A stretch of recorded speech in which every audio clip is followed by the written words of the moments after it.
আসসালামু আলাইকুম। আজকে আমরা জানবো যে আপনি আসলে একজন ওয়ারিশ।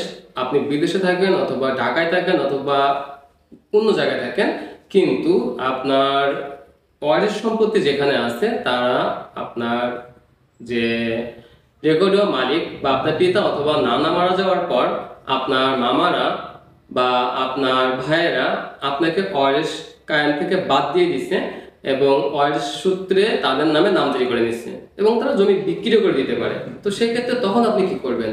যে আপনি যখন বাইরে থেকে আসলেন অথবা আপনি সেখানে খোঁজখবর নিয়ে দেখলেন যে ভাইয়েরা বোনেদের জমি বিক্রি করে দিচ্ছে, তো সেই ক্ষেত্রে আপনার তখন কি করণীয়? তো আশা করি বিষয়টা বুঝতে পারবেন যে যদি ভাইয়েরা বোনেদের জমি বিক্রি করে দেয়, ওয়ারিশকার তাদের নাম বাদ দিয়ে, তাছাড়া তো আপনাকে বাদ দিতে পারবে না। তো সুতরাং ওয়ারিশকার আপনাদের নাম বাদ দিয়ে দিল এবং ভাইদের জমি